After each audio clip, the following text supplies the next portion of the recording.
Ada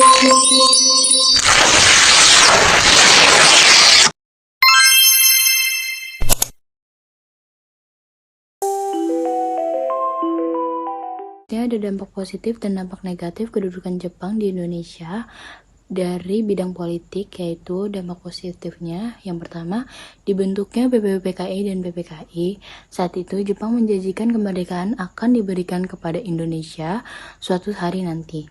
Sebagai upaya memenuhi janji itu, Jepang membentuk Badan Penyelidik Usaha-Usaha Persiapan Kemerdekaan Indonesia, bisa disebut BPUPKI, dan Panitia Persiapan Kemerdekaan Indonesia, yaitu PPKI. Hasil dari BPUPKI dan PPKI adalah menghasilkan rumusan dasar negara Indonesia, yaitu Pancasila dan Piagam Jakarta. Yang kedua, orang Indonesia diberikan kebebasan untuk menggunakan bahasa Indonesia, sehingga bahasa Indonesia mulai dikenal oleh masyarakat. Yang ketiga, mulai muncul rasa nasionalisme karena pada waktu itu Jepang juga membenci semua yang berbau Belanda. Dampak negatifnya itu ada, yang pertama, Jepang melarang kegiatan yang berbau politik. Yang kedua, pemerintahan Jepang membubarkan organisasi-organisasi politik yang sudah ada. Yang ketiga, Jepang melarang adanya perkumpulan atau orang-orang yang mengadakan perkumpulan. Analisis dampak kedudukan Jepang di Indonesia yaitu, pada awal pendudukannya, Jepang memiliki tujuan untuk menghapus pengaruh Barat di Indonesia dan menghimpun dukungan dari rakyat Indonesia. Salah satu upaya yang dilakukan oleh Jepang adalah dengan menghapus penggunaan bahasa Belanda. Dengan demikian, pengaruh masa pendudukan Jepang yang masih bisa dirasakan hingga saat ini adalah masuknya semangat nasionalisme dalam kurikulum pengajaran dan penghapusan diskriminasi siswa yang dapat mengikuti pembelajaran. Selanjutnya saya akan menjelaskan dampak negatif positif penjajahan Jepang di Indonesia pada bidang sosial beserta analisisnya. Yang pertama di dampak positif ada pemberian hak politik. Jepang memberikan hak politik kepada rakyat Indonesia seperti hak memilih dan dipilih dalam pemilihan umum. Contohnya pemilu ataupun pendirian partai politik. Pemberian hak politik itu sendiri masih terjadi di Indonesia hingga saat ini. Lalu yang kedua itu ada pendidikan. Jepang membuka sekolah-sekolah dan memberikan kesempatan kepada warga Indonesia untuk mendapatkan pendidikan yang pada saat itu masih langka. Pendidikan seperti sekolah dasar, sekolah menengah pertama, dan sekolah menengah atas. Pendidikan di Indonesia sendiri masih terjadi hingga saat ini. Lalu yang ketiga itu ada infrastruktur. Jepang membangun infrastruktur di Indonesia seperti jalan raya. Infrastruktur sendiri masih terjadi di Indonesia hingga saat ini. Lalu di dampak negatif yang pertama itu ada penindasan dan kekerasan. Jepang melakukan penindasan dan kekerasan terhadap warga Indonesia, terutama terhadap mereka yang melakukan perlawanan. Penindasan dan kekerasan itu sendiri masih marak terjadi di Indonesia hingga saat ini. Pengaruh penindasan dan kekerasan untuk Indonesia saat ini adalah akan semakin banyaknya manusia yang tidak terjamin keselamatan hidupnya sehingga menjadi ketakutan tersendiri ketika bertemu orang lain. Lalu yang kedua itu ada pekerja paksa atau biasa disebut Romusa. Jepang memaksa rakyat Indonesia untuk bekerja di proyek-proyek konstruksi dan pertahanan, seperti membangun stasiun kereta api tanpa dibayar. Pengaruh pekerja paksa untuk Indonesia sendiri adalah banyaknya yang meninggal akibat kelelahan, lalu dengan tidak dibayar dan diberikan makan itu juga yang mengakibatkan banyaknya korban atas kejadian pekerja paksa ini. Lalu yang ketiga itu ada propaganda. Jepang menyebarkan propaganda untuk mengubah pandangan dan nilai-nilai budaya Indonesia seperti mendorong penggunaan bahasa Jepang dan menghilangkan penggunaan bahasa daerah.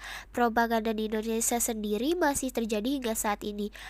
Lalu analisisnya adalah secara keseluruhan dampak penjajahan Jepang di bidang sosial masih terasa hingga kini di Indonesia.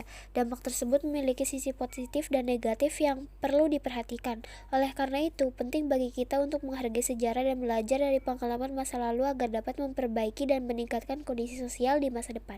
Bidang budaya. Ada dampak negatifnya. Yang pertama, kebijakan sekiri atau penghormatan pada kaisar dengan membungkukkan 90 derajat menghadap Tenko atau kaisar. Kebijakan ini bertentangan dengan agama Islam karena gerakannya mirip dengan gerakan ruku dalam salat. Yang kedua, penerapan budaya-budaya Jepang yang bersifat pemaksaan sehingga menimbulkan pergeseran terhadap budaya lokal. Yang terakhir ada pelarangan terhadap buku-buku berbahasa Belanda yang menyebabkan pendidikan yang lebih tinggi terasa mustahil.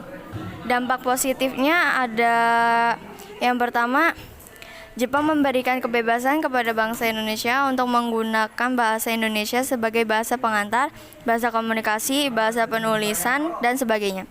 Yang kedua, upacara yang menjadi kebiasaan bangsa Jepang hingga saat ini upacara masih diadakan terutama di sekolah-sekolah setiap hari Seninnya untuk menimbulkan rasa nasionalisme. Yang terakhir, adanya sistem kerja bakti atau kinrohoshi hingga menguatnya rasa persatuan karena diterapkannya semangat Jepang, Nippon Seishin. Dampak ekonomi dari pemerintahan Jepang di Indonesia. Yang pertama, ada dampak negatif. Dampak negatif yang pertama adalah penerapan sistem autarki atau memenuhi kebutuhan daerahnya sendiri. Sistem ini sudah tidak digunakan di Indonesia. Dampak negatif yang kedua adalah krisis ekonomi atau inflasi. Krisis ekonomi atau inflasi masih terjadi di Indonesia. Pengaruhnya untuk Indonesia saat ini adalah karena penurunan permintaan dan banyaknya stok. Terputusnya hubungan antar daerah akibat self-sufficiency. Self-sufficiency adalah kemampuan diri sendiri untuk memenuhi kebutuhan dirinya menggunakan kemampuan pribadi. Sistem ini sudah tidak digunakan di Indonesia. Kedua, ada dampak positif. Dampak positif yang pertama adalah didirikannya Kumiai atau Koperasi Pertanian. Kumiai masih digunakan hingga saat ini. Pengaruhnya untuk Indonesia adalah untuk mempermudah mencari bahan pokok. Dampak positif yang kedua adalah diperkenalkannya line system atau pengaturan bercocok tanam secara efisien. Line system masih digunakan di Indonesia hingga saat ini. Pengaruhnya untuk Indonesia adalah untuk mempermudah dan mempersingkat waktu bercocok tanam. Dampak positif yang ketiga adalah pengembangan industri, seperti industri pengolahan sawit, karet, jalan raya, pelabuhan, dan sistem irigasi. Perkembangan industri masih terjadi di Indonesia hingga saat ini. Pengaruhnya untuk Indonesia adalah meningkatkan kapasitas produktif, penciptaan lapangan kerja, inovasi, dan penggunaan sumber daya alam yang optimal.